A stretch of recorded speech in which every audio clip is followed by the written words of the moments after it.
is going on, everybody? Welcome in to the North End Podcast, episode 172.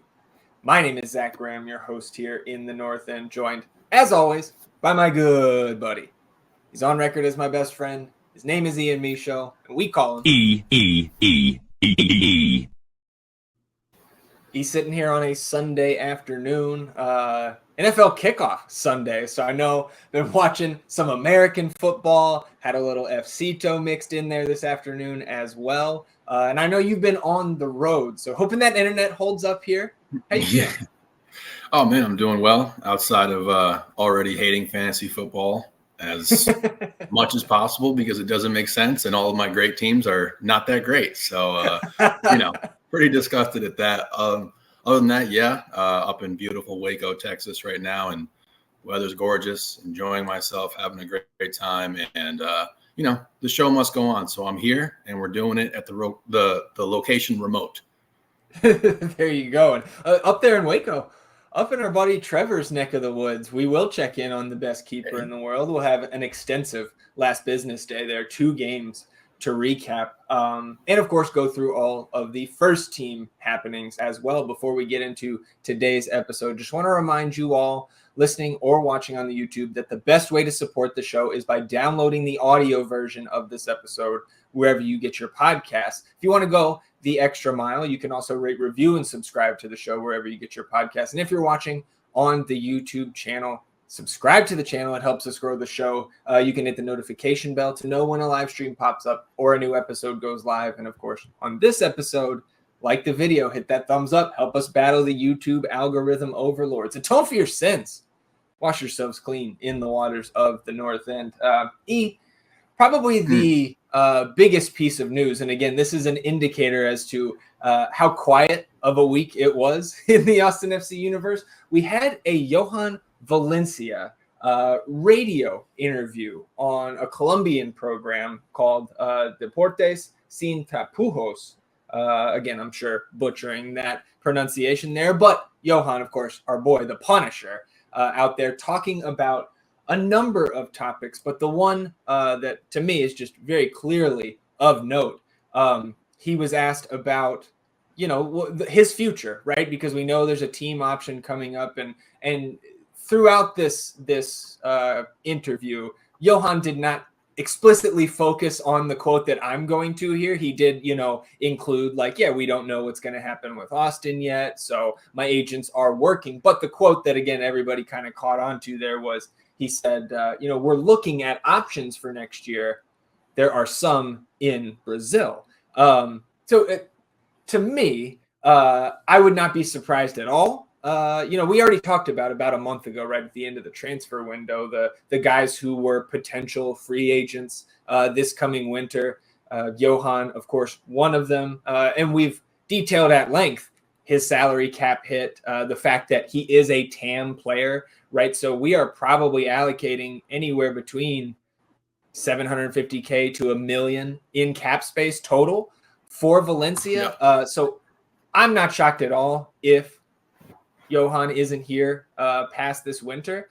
But again, it is still it's just interesting to me. It's not something I'm used to that players come out while the season's still going on and talking about, we're looking at other teams.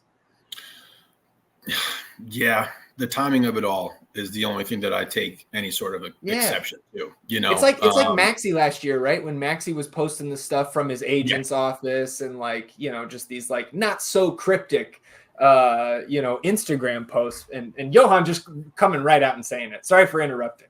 No, you're good. I mean, he gets asked about it on the show. What are you going to talk? What's he going to say? If it's the truth, which I imagine it is, because we've talked about it, like you mentioned there at length, with his salary, the limitations that he has as a player, the fact that Roto has made it very clear that nobody is off the table in regard to, being shipped out, leased, loaned, whatever have you there. So I understand all of that. And I get that, he wants to continue his career. And if this is what's going on, and he's kind of trying to position himself to go down there to Brazil and play for that, whatever organization that is looking at him or organizations. I get that. It's just the timing of it all. That's not great, but I can't necessarily be upset about it or blame him. He's on the show. We're on this little break here on this off week. He's got to he's got to do some stuff for himself. So I get it. But again, just not surprised that is on the table and the case here with Jhojan. Even though we love him, like we get, like, he's been a cult kind of favorite here. Like we were all excited about him coming and everything, but like it just is what it is, and we're looking to make improvements. And the great nickname doesn't get you a spot on the roster forever. So. Yeah, yeah. Our emotional ties don't tend to seep into the front office decision making as much as we may want them to. And like from the team building standpoint, again, like that is a contract just on paper. Like if we're investing that much of our cap into a player, they have to be, for me, I would think that player needs to be a game in, game out starter. If we're using targeted allocation money on them. And at the very least, just it seems like out of that position, right, at that spot in the defensive midfield, this coaching staff and front office expects more on both sides of the ball, right? I think we know what we get from Jhojan defensively, and it's great. We like when he is just being a menace back there and destroying people and then chirping at him after he does so. Like that's some of our favorite content here. But then offensively, right, is maybe the distribution or lack thereof that I think is just hasn't been a fit since Jhojan got here, right? It's been since 2022 where he just hasn't ever had a stranglehold on the starting job there. He's one of the guys that had the same agent, right? With a bunch of our no, players. No. He was not a Diego. We have banished Diego Cerati. I believe the final wisp of him was Jhojan Romagna. Okay, we have severed all ties. Yeah, dude. You know, like you said, he's a TAM player. We can't be having a TAM player on the roster who is just a single faceted kind of guy, a defensive player. You know what I mean? Like it's like almost like it's not a 1-to-1 kind of comparison, but it's like if you had Felipe on a TAM deal. Right. You know what I mean? Like that's like it's just not good building. So like I understand it. Yeah.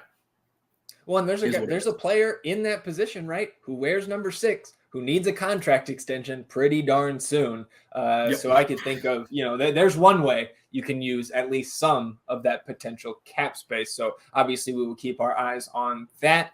International break, right, is why we did not have a first team match this weekend, but plenty of action in terms of Austin's players who were out and about. I guess, first of all, we talked about Alexander Svatok and the fact that he was listed as a reserve option for Ukraine this international window. He has not been on the team sheet over the weekend. I'm hoping that means that he was able to stay here, because if he's not right, we talked about his lack of acclimation and the fact that we're sitting here. It's going to be earliest September 14th before he debuts for the first team. So I'm hoping that because he's not on the team sheet over there and getting any sort of playing time, that means he was able to stay here, stay around the team, the club, the Austin area, right, and continue that acclimation process. Because again, we pay over $1 million for a guy. You want to see him out there at some point. Yeah, and I mean, we saw the speed, the efficiency that we got Buka and then we got Dessler into the rotation here and everything. And like this has just been a bit of a cliffhanger with him. I hope that somebody has just thrown him in a sauna, locked him in there, and just let him cook a little bit to get him up to speed. Another question I had was, I'm pretty sure in the last episode we talked about our boy Bobasi getting called up once again to the Ugandan national team. I'm pretty sure we did that based off of a post either from Uganda or from FCTO talking about him being called up again. But maybe I just jumped the gun because I went looking for that after he was on the team sheet for Austin FC2 today. And no, Bobo, again, he's still in the States. So I don't know what was up with that. But we know 3 guys because we saw them out there with their teams. Danny, Julio, and Leo, all out there with their respective national squads. Danny actually got the start for Venezuela last week, taking on Bolivia again at El Alto, which you and I learned is just above, I think, 13,000 feet above sea level. So like the top of the world, basically. Like I feel like you're closer to the moon than Austin, Texas. And man, like Venezuela, I think they had some injuries coming in, but Bolivia decidedly lower in the FIFA rankings. And they just absolutely mopped the floor with Venezuela here. 4-0. The opening goal was just a rocket, just golazo. And then, man, I watched the whole first half. Venezuela gives up a third basically on the first possession of the second half, and I flipped it off, man. It was not their night. It's interesting because they looked really good in the Copa there. They were playing really solid. So I guess they were rotated. I understand that. And, that is a significant advantage to be playing up there at 13,000 level if you're used to it. Right. We got those good videos of, what is this, Volta soccer thing that's on top of the rooftops now in Austin? Oh, yeah. They were doing Liga Verde out there. Yeah. That was cool. That looked really cool. So, even higher than that. Yeah. Yeah, man. And again, like I think just Danny getting the start points to the idea that injuries, rotation, maybe not everybody called up, certainly not available. Because again, they played well in the Copa and Danny did not play, right? Yeah, didn't like a minute. So Julio out there with Los Ticos, they take care of business. 3-0 victory. Julio on the bench does not see a minute. Same with Leo Väisänen against Greece, and Finland smacked 3-0 on the road to Greece. So we do have, of course, 3 remaining games for those guys. Venezuela taking on Uruguay on Tuesday. Finland against England at Wembley on Tuesday. And then Monday night football. Not talking Jets Niners. We're talking Costa Rica, Guatemala on Monday night. So hopefully we can see Julio get in there a little bit on Monday, and we'll of course be paying attention to all 3 of those, but good luck to those fellas. And again, come back to us on Saturday healthy. Yes, that's all we care about. Obviously, I would still love to have these boys seeing some success for their countries because I understand the type of commitment and honor that is. But for all of our purposes, it's just stay healthy, get back here safely, and let's make this playoff push. So speaking of the playoff push, again, Austin not in action over the weekend, but there were 6 league games, and 3 of them with direct ties to this Western Conference playoff picture. So we had Seattle and Columbus, we had Houston and LAFC, and we had Vancouver and Dallas. So just trying to blow this up here on the screen for the YouTube viewers. That first one, right? Crew and Sounders in Columbus. And this was an interesting one. I think, again, of those 3 matches, that was the one that we had the least kind of stake in, because I just don't think Seattle, of these teams above us, does not strike me even before last night as one we are going or likely to catch. And Columbus here, and I don't have all of these details quite straight, but I think we can get the picture. Patrick Schulte and I believe their other backup goalkeeper, whose name escapes me, were on international duty.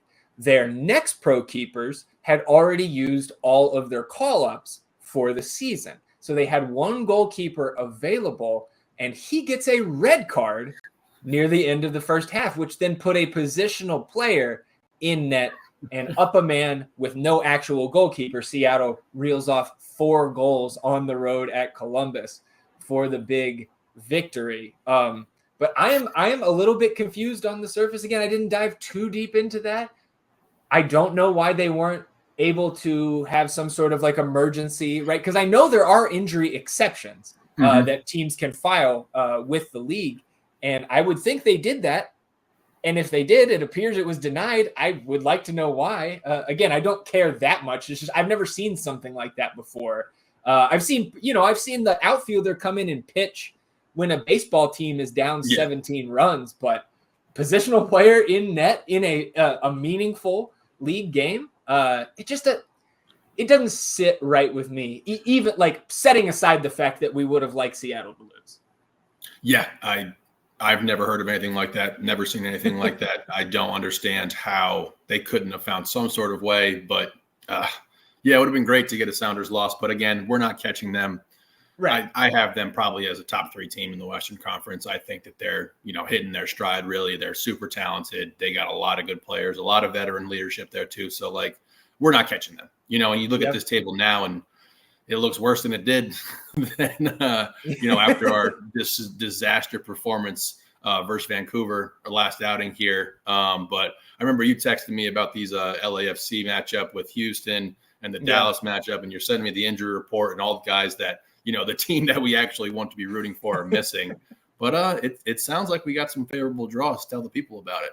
Yeah, man. So I send you those lists. LAFC was missing again at Houston last night. And of course, we wanted the LAFC victory there to keep Houston within striking distance. No Denny Buanga, no Mateus Bogusz, no Christian Oliveira, no Maxime Chanot, no Omar Campos, no David Martinez, no Jesus Murillo. So I'm looking at that like, well, that's an L, right? You might be playing a goalkeeper in the field. Right. But not to be, man. And like, credit to LAFC. Like, I sent this to a chat. The starting 11 for LA was Kai Kamara paired with Olivier Giroud. You've still got Ilie Sanchez, Atuesta, Palencia. You've got Lloris in net. You've got Aaron Long. You've got Eddie Segura paired with Aaron Long there. So, like, the question I posed that group was, is this 11 still better than Austin's best? And the answers were like, yeah, maybe. And it was good enough to get the 0-0 draw against Houston last night. So Houston does go to 41 points, but we are now even on 27 matches played with Houston. Then you look at the late night hammer there with Vancouver hosting Dallas. Vancouver's injury report, right? Brian White remains out with that concussion that held him out against Austin, but they were also missing Ryan Gauld, Andres Cubas, Ali Ahmed, Fafa Pico, Pedro Vite.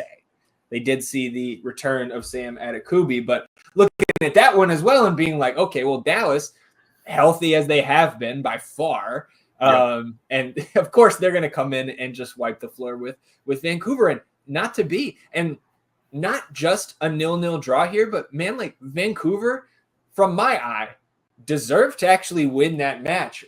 So again, you're taking an additional point out of the Western Conference with both of those draws. So the ideal scenario, of course, was a Vancouver win and an LAFC win. But we'll take Houston and Dallas picking up just 1 point apiece. We now have a game in hand on Dallas, who moves to 34 points. They are ahead of us now on goal differential tiebreaker. But again, I think we have the upper hand here with the extra game to play. So all in all, man, I was pretty pleased with the way these games, again, out of our control, panned out on Saturday night.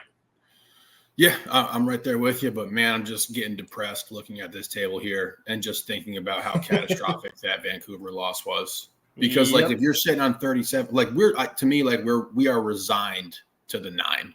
I do not think we're catching Portland. I do not think we're catching Houston. I think they're both better clubs than we are at this point in time. But man, if you're just sitting on 37 right now, though, you're in 9th, and you'd have a chance to catch Portland in that situation. But I just think there's too much ground to be made up here.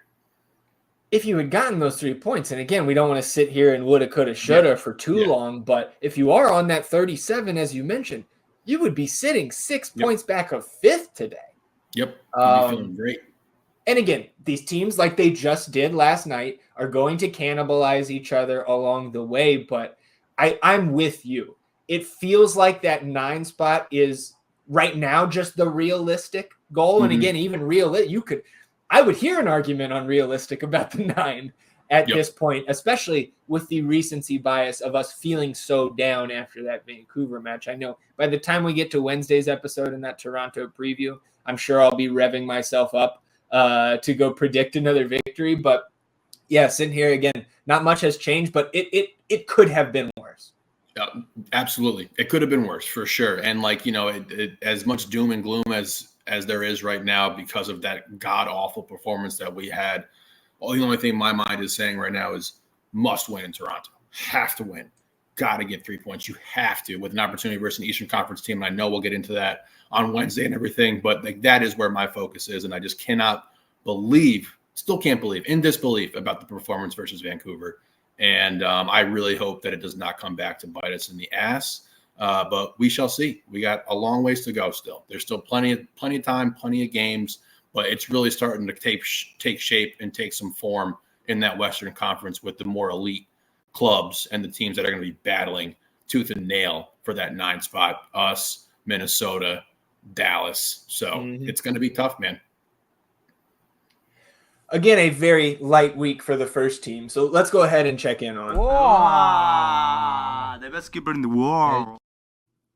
Damian Loss and Louisville City. Again, we talked about the wild 6-4 victory, right, that they had over, I believe, North Carolina FC. And I did want to add, like, right, those were our notes, just basically looking at the box score and the player profiles from that game, the grades on FOTMob. Our buddy Trevor Allison did give his own feedback. He said, we covered most of it, but he actually watched the match. So I did want to read his detailed notes on that one. Again, this was last Saturday, the 6-4 win. He said, I could say so much about this match. Again, he is an actual Louisville City fan. Yeah. But he said, I'll limit it to just the Damian info. He said the first North Carolina goal was banger free kick. Damian had no chance. It was hit over the wall into the top corner. Then Damian had a weird clearance outside the box in the 16th minute. He says, not sure if he came out fast enough, but couldn't get a good look. I am sure he did not get enough on it to stop the threat. It almost ended in a North Carolina goal, but the center back for Louisville cleared it off the line. Another good save by Damian on another good free kick in the 23rd. And then the second North Carolina goal comes off a transition play, good pass to lead the goal scorer in. And Damian covered space well, made himself big, but did not get the stop. Trevor said he thought Damian did what he needed to. Another good save in the 43rd. So again, it sounds like a decent first half there, but then things, of course, got crazy. Own goal off a header from a North Carolina corner kick. Perfectly placed, no chance for Damian to stop it. And then the fourth goal, a good finish from a wide spot in the box. Defenders gave too much space. Can't tell if Damian had a chance without a reverse angle, which he did not get. But Trevor said he didn't think that Damian did and or was unsighted. And then said, good save and parry on a close-in header in the 76th. Overall, a decent night for giving up 4 goals. We've seen Damian play worse, and we've also seen him play much better. It kind of seemed like one of those MLS After Dark kind of games where everything was a bit more silly.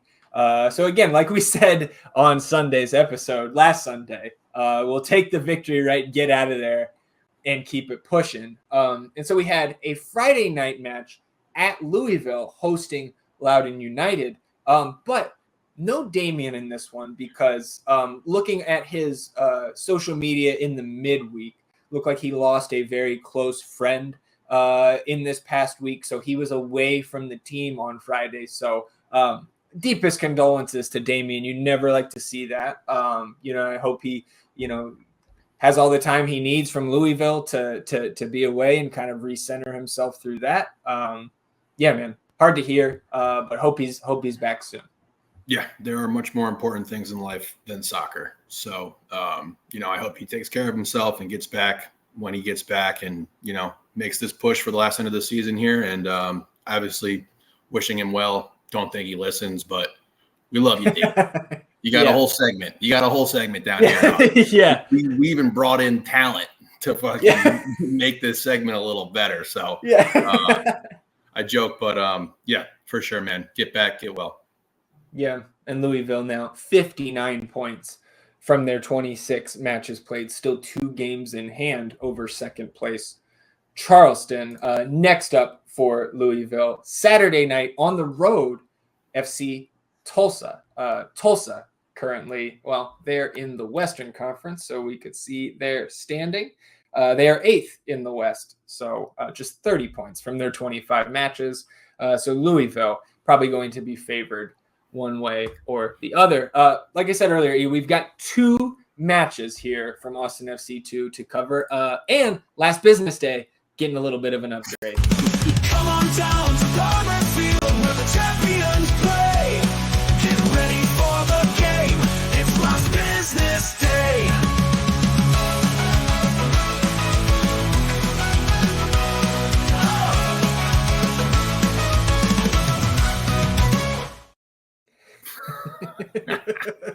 explosion at the end. I know. If you're just listening on audio, you can see the accompanying video on the YouTube. Highly and look, recommend. if you don't like the silly guitar riffs, if you're on audio only, then I don't know what you're doing listening to the North End. So new Last Business Day dropped, and man, honestly, I wish we had a little bit more positivity coming out of these two matches, because we have put ourselves up against it once again. The first one from this was a Labor Day, actually. We had the Monday game out there playing at City Park, right? St. Louis City 2 plays at the big stadium. So decent crowd out there once again. We still had no Jimmy for that one. So we had Diego Abarca out there on the wing, and Sheikh Touré was in for Tony Gomez to start this one. And we kind of picked up right where we left off. 4th minute, Austin. Long passage of possession here. Touré changes the field to CJ. CJ dropped it back to Alonso, and CJ continues his run up the field.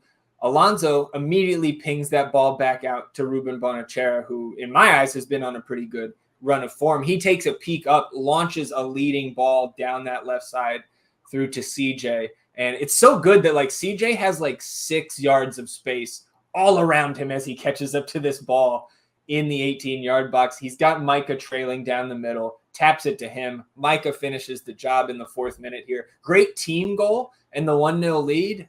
We're flying at this point with the way this team has been playing. We had just talked about it. This team had only dropped 1 game since whatever date in June that you had brought up. CJ has been the best player in Next Pro. Not that I know every single player and what everyone's doing, but show me somebody who has been better over this stretch of, about 5 weeks here. I think that was his 10th goal contribution in 7 games. And we talked about just how incredible he has looked, how just much of a difference maker he has been for this team as they have started to find themselves and make this push. And I'm okay, we're still hot, we're still rolling. Here we go, baby. And it just in my head, I'm okay, this is going to be 3 points. You get that first goal right off the rip. It looks so good. Micah humming with CJ. You had Jimmy, some absences there, but he had been playing well as well. And then, let's keep going. Yeah, because literally 5 minutes later is where the vibes just take a turn. And it's not a straight downward spiral. But again, we'll get there. 10th minute, CJ pulls up short, sits down, ends up coming off. Looked like he was grabbing his hamstring to me. Again, we don't have official injury reports. We don't have press conferences with Coach Utley. So we don't know what's going on here. But my best guess is hamstring. And again, when we get to today's game, CJ was not with the team. So Pinot comes on for him here. Yeah, and absolutely brutal to this team's and maybe not even certainly chances, right? But just the morale, because CJ has been such a leader over the last 2 months with this team. Completely deflating.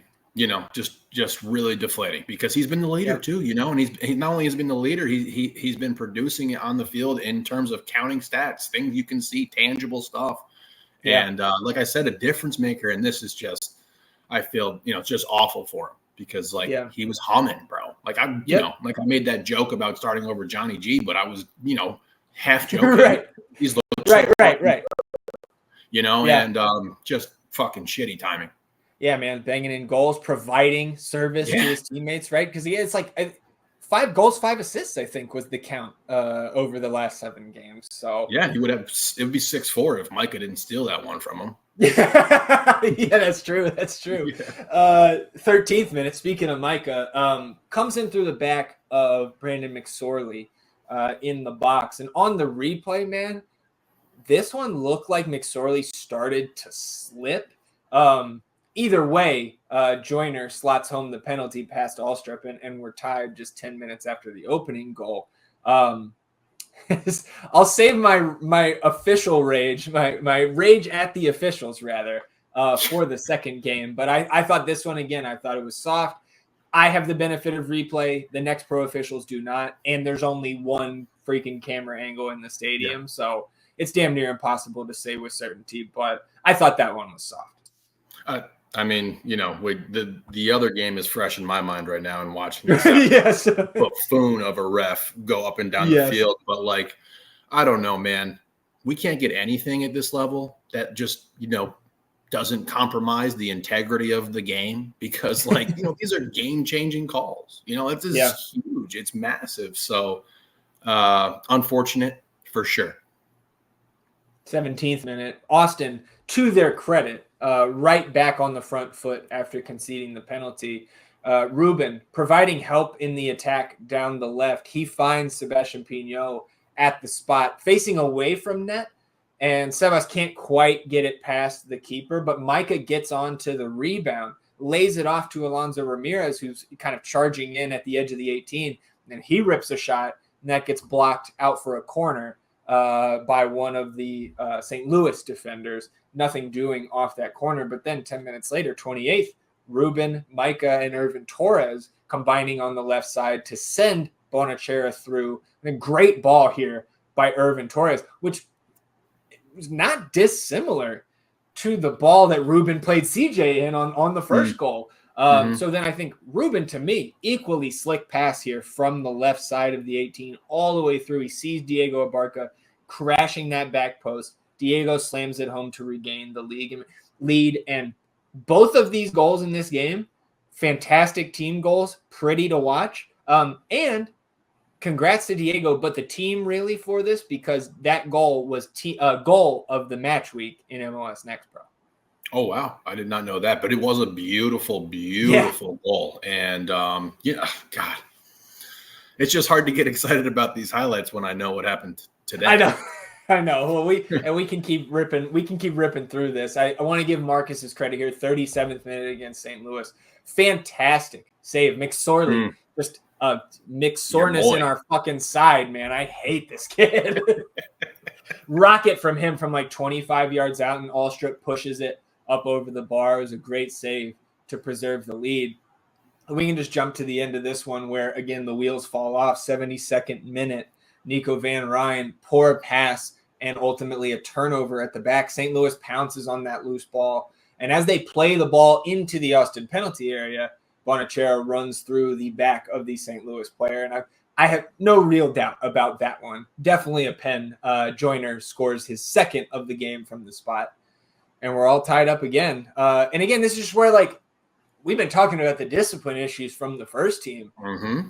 I have issues again with the officiating on the first one of this game, and then certainly in the game we're about to talk about. But it's also you cannot absolve our players of 100% of this. Far from it.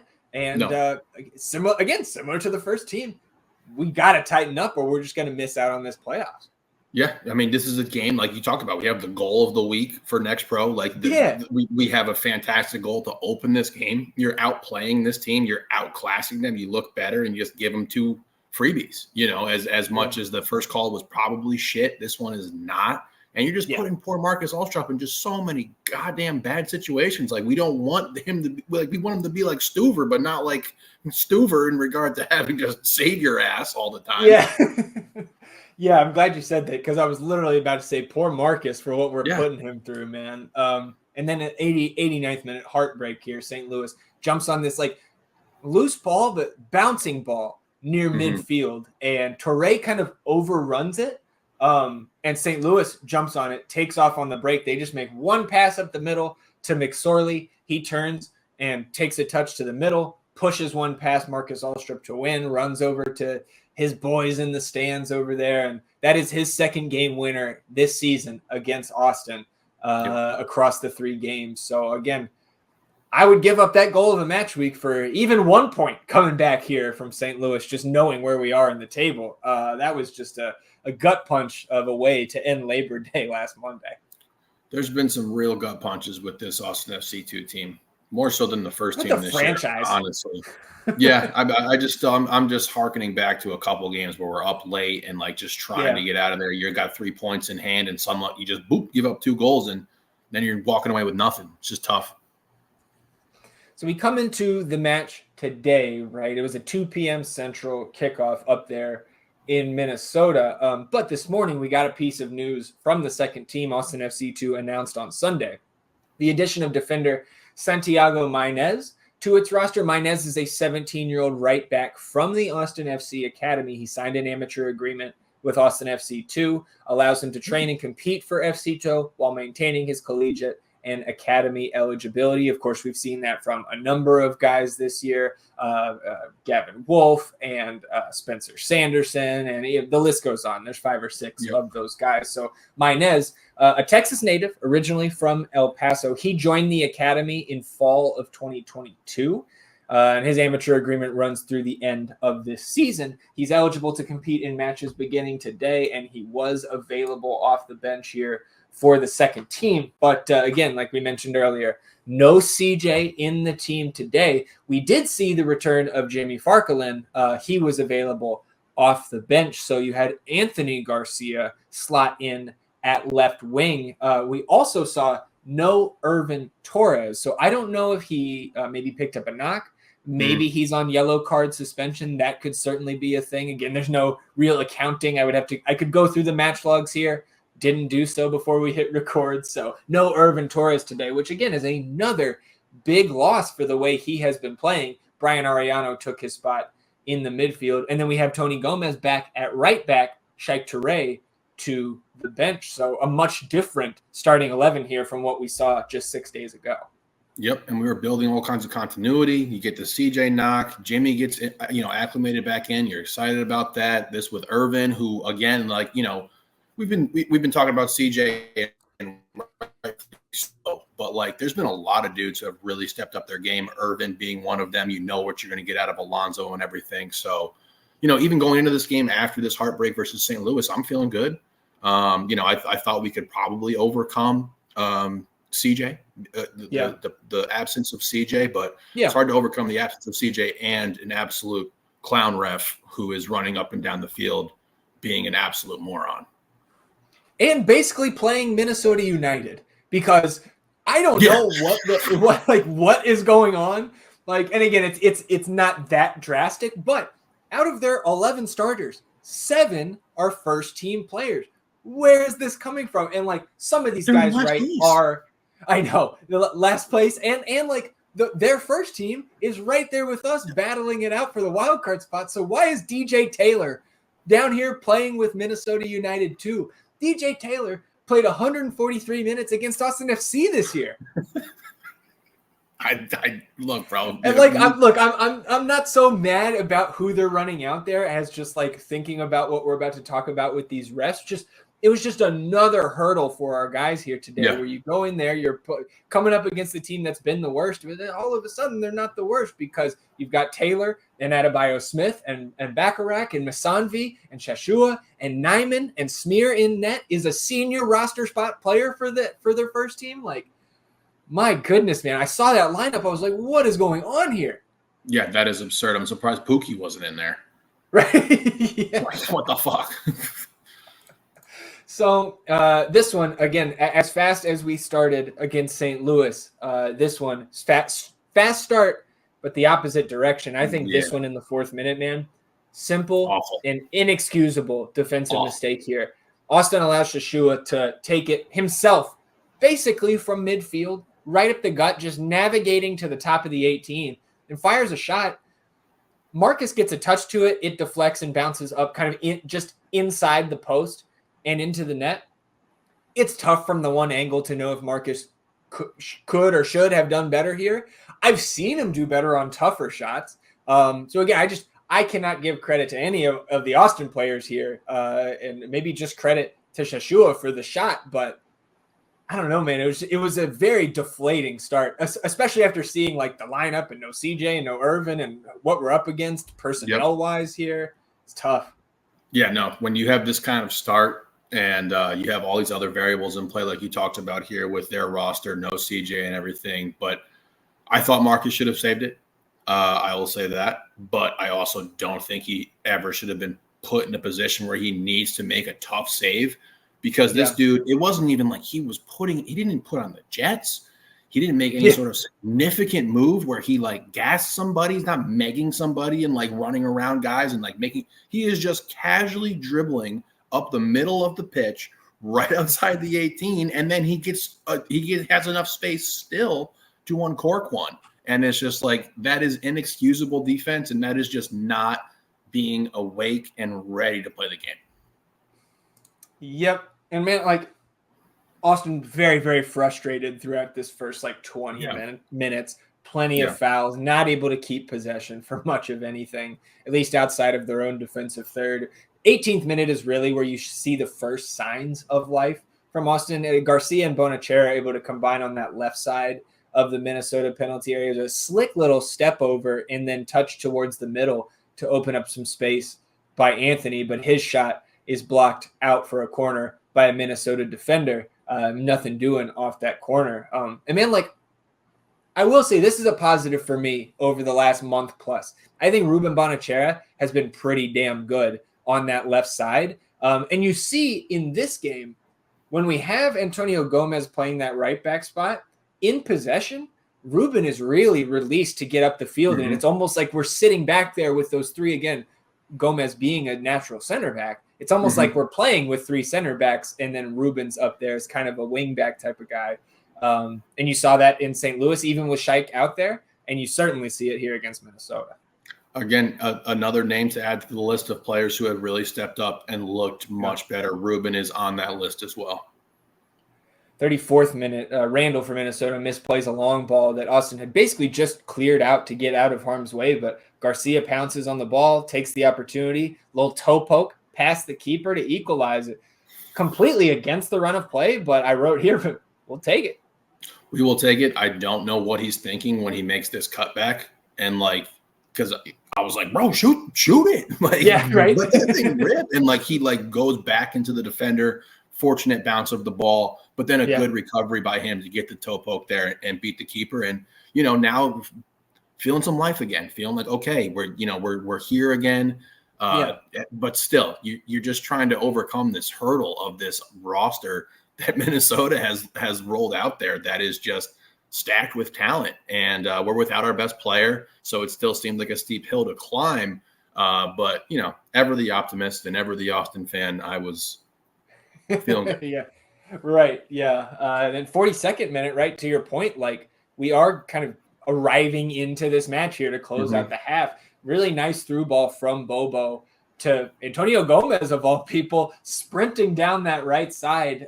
He's got teammates arriving, but decides to blast a shot. And the shot goes off the inside of the post and stays in play out towards the left. Bonachera runs onto it, pops across back into the scrum, but the keeper's able to scoop it out of the air. Antonio Gomez certainly had options here, but I don't begrudge him for the shot at all. Off the inside of the post is inches from being a goal. We go into the half. We get two changes out of the half. You get Steve and Jimmy. So the return of Jimmy, that's a welcome sight. You get Anthony Garcia out, and then Alonso Ramirez. I didn't see any injury to Alonso. Maybe I missed it, but I'm not sure I've ever critiqued Coach Utley on substitutions. I do not understand that one bit. If there was no sort of injury concern there, or again, any sort of other extracurriculars going on with Alonso, I just don't think you can sell me on this team being better with him off the pitch at almost any point. I'm going to give him the benefit of the doubt and say that something probably popped up in the locker room or something transpired. I hope that's the case, because same. As good as CJ has been, Alonso has been the best player for this team and had minutes at the actual level for MLS where he looked more than competent, more than willing to be able to be out there with that type of caliber of talent. So yes, I'm very confused by it. I'm going to give him the benefit of the doubt and say that something happened in that locker room, picked up a knock, something along those lines. At least I hope so. Yeah. Stubbed his toe. Something. Yeah, because Alonso was playing against these Minnesota players in the actual MLS. That was yeah. And then, man, just coming out of half, the wheels really fall off. 47th, and I credit to Musanvi here, because just from 30, maybe even further out, 30 yards, cracks a shot right over Marcus Alstrup. There's nothing Marcus can do on this one, because this is us bending downwards off the crossbar and in. The official didn't even know if it went in because it hit off the crossbar and down to the ground. On the replay, you can see it's definitely past that goal line. But at 2-1, tough. And then this is where I really start to get upset at the officiating, though. I thought it was a little bit shaky in the first half, but 51st minute, this is just a horrific call. A bouncing ball going back into the Austin penalty area, and Nico Van Ryn, to me, goes shoulder to shoulder on this bouncing ball. Like, there's not even a ton of contact here, but a penalty is called, and then a yellow card to Nico for the reaction. I have zero issue with Nico raising hell there because I thought that call looked amateurish to me. And again, with the clarifier, right, or the qualifier rather, that I'm looking at it from the fucking broadcast angle, which is terrible, and it's tough to tell. But we have been watching almost every single one of these Next Pro games for 2 years now and dealing with those shitty angles. And this just looked like a very, very poor call to me. And they convert the PK, and again, 3-1, it's just all falling apart out of the half. It was one of the worst calls that I've seen all year. Like that dude folds like a chair. He's clearly baiting this ref. This ball is not like in a threatening sort of position where it's like we're actually about to get a goal and like we're trying to fucking scramble to get it out. Yeah. Soft, horrible. And look, buddy, you're gonna get talked about now. We got we got receipts, brother. You think you can skate by at the Next Pro level? We will find you. My buddy Zach, he's got a very particular set of skills. 59th minute. I wrote here in the fucking notes, I'm glad I'm not at this game because I would be losing my mind in a not okay way. There's a foul whistled near midfield here, and Arellano and Abarca stand near the free kick, right, to delay the counter opportunity, which happens on every single fucking free kick in the midfield ever. And Diego, in this situation, is then, before this ball is played, puts his arms up and starts to back away. And the Minnesota player just blasts the ball right into him. And the official runs over, gives Diego a yellow. That's his second, to send him off.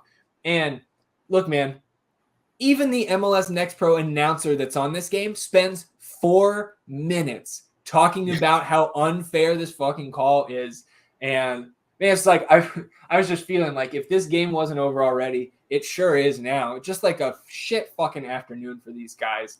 And it's the wrong call, man. You can't change the game like that on something and later on, I'm screaming at our guys, kick it into him. Every free kick, just blast it into the defender, get the yellow card, and then we'll play on. And we should do that every game from here on out because this is apparently how it works.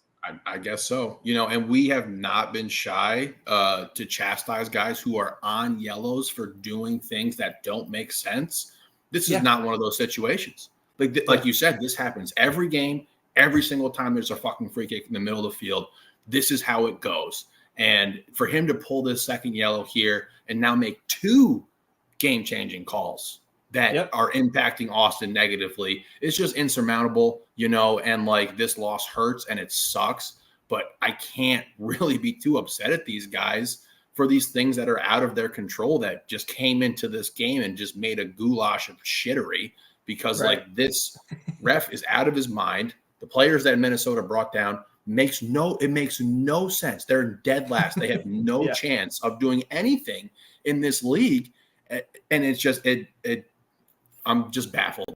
It's horrible. And to your point, yes, if this comes up again and you just gotta, horrible. Yeah, man. I mean, and again, I understand that in the rules, you cannot interfere with those free kicks, right? But you see it every game, you see it every time, and Diego has his hands up and is literally backing away. The Minnesota player was not taking that free kick to play it to an opponent or to a teammate. He was just kicking it into our guy. I don't know, man. If he had gotten out of the way and they turned the ball over, would they have given him the free kick back? Whatever. I can't speculate. Yeah, I just don't know what the fuck is going through this man's mind. Yeah. So, I mean, the couple notes I have here before I talk about what I really want to talk about here. 73rd minute, you get Chris Garcia in for Brian Arellano. 1 minute later, defensive miscue by Minnesota gives Chris Garcia and then Jimmy both good chances in the box. both shots blocked by Minnesota defenders. You finally get a yellow card to Moses Nyman, who just absolutely American football tackles Micah after he went right through his back 5 minutes earlier. And then 88th minute, you do get a last kind of minute breath of air here. Jimmy kind of takes off on a solo break. He's got Chris Garcia on the other side with him, but Jimmy does all this, feet tangled up as he enters the box on Nyman. So we get a penalty called there. Jimmy converts it. I also want to know why Moses Nyman not thrown out of this game, because if Nico Van Ryn's going to get a yellow for his penalty, this kid just got a yellow 5 minutes before and now is taking down Jimmy from behind like that. So 3-2 is the final. We come home empty-handed, but this official, who, again, you can go find the official's name. That's public information. Let's talk about his game log here, E, because I spent about 15 minutes looking up who the hell this was and what his fucking problem is. This guy is insane, dude. Last 5 matches before this one. Okay, so in this one, right, you get a yellow card. You get at least 4 yellow cards by my memory. August 25th, 7 yellows, 2 straight red cards. August 16th, 7 yellows. August 10th, 5 yellows. August 3rd, 7 yellows, 1 red from a second yellow and 1 straight red. July 16th, 6 yellows, 1 red from a second yellow. So this guy's given out 6 fucking red cards in his last 6 matches. Why is this guy working at this level? He clearly cannot control these fucking games. Clearly not. Yeah, he sucks. But that's just ridiculous amount of cards. And we're just a ridiculous track record with throwing people out of the game. Yes.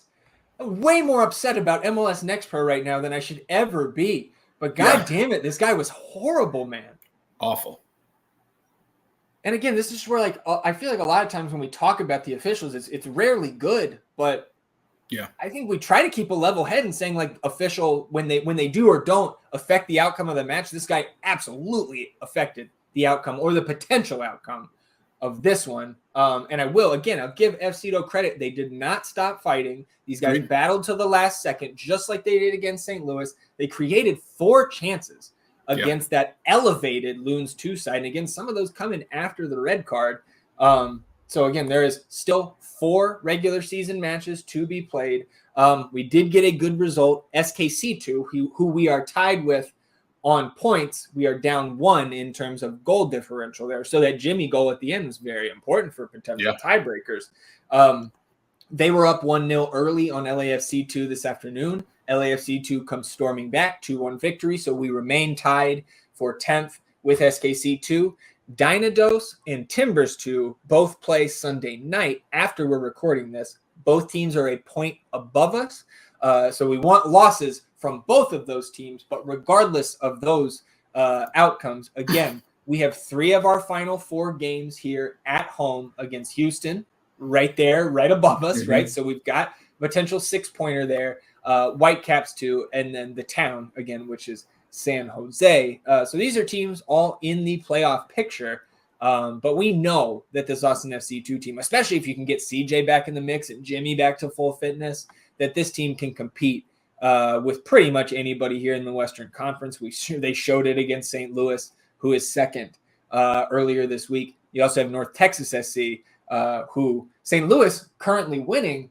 So North Texas now down into second, but still haven't played here tonight. So it's going to be a fast and furious push to the finish here. But I still feel pretty good about FCito's chances, just the way they've been playing, the way they've been battling, and the fact we've got 3 of 4 at home. I feel much better about their chances of making the playoffs than I do the first team. You got to rebound here. I'd love a CJ update, see what's going on there. But you just got to rebound. You got to figure out where you're at, and there's still games left to be played. So hope there's a bitter taste in the mouth from the fuckery that transpired here. Use it to your advantage. Yep. And we'll preview the next match, taking on Dynamo Dos at the pitch this Friday. That's an 8 p.m. kickoff. We'll preview that match on Wednesday. Getting close to an hour here on episode 172 of the North End podcast, when basically nothing happened for the team over the week. Classic North End here. We'll close it out. Quick best ball update here in week 28. It is now, I believe, Moon Tower Soccer, those bastards, win again, 62 points. They close the gap on first. Phil West still maintaining first, but just a 7-point gap there. A little bit of a slip up here from We Are Austin and the Verde Pendant, 33 and 29 respectively. They maintain third and fourth. We pick up 11 points on Texas Ring of Fire in the spoon race. We will take that. We need all the points we can get. So no changes in the standings, but much closer at the top here. And of course, 3 and 4 still hanging around. Plenty of time, as we've seen, for things to be shaken up here in the standings. You know, if you've been following this, I'd imagine it's been fun. You know, and it's coming down to the wire here and everything like that. We are resigned to our place, hopefully. Hopefully you know, right above that spoon. Give us a fork or something. You know, whatever we got to do. We don't want to drop there. But yeah, you know, it's fun, man. But fuck Moon Tower. Yeah, well, I say that with love. I say that. Of course, they know that. The fork, the proverbial fork, has been stuck in our team since about week 10. I think. Yeah, so. Yeah, cooked. Yeah. Anything else for you here? Yeah. Anything else for you, E, before we shut it down? Come drink from the elixir, Josh. Yeah. Come on, let's. I don't know, man. Look what happened after he did that. Whatever. We got to get. I got a cold one here for you, buddy. Okay, yeah, there you go. Those 45-minute held in hand, fucking Nashville Lone Rivers, bro.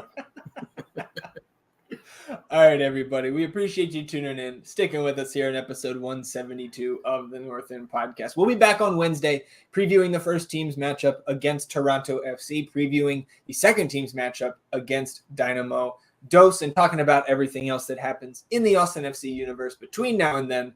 Enjoy the beginning of your week, everybody. We'll do the same. We'll see you back here on Wednesday. Till then, he's E, and I'm Zach. Vamos Austin FC, everybody. Goodbye.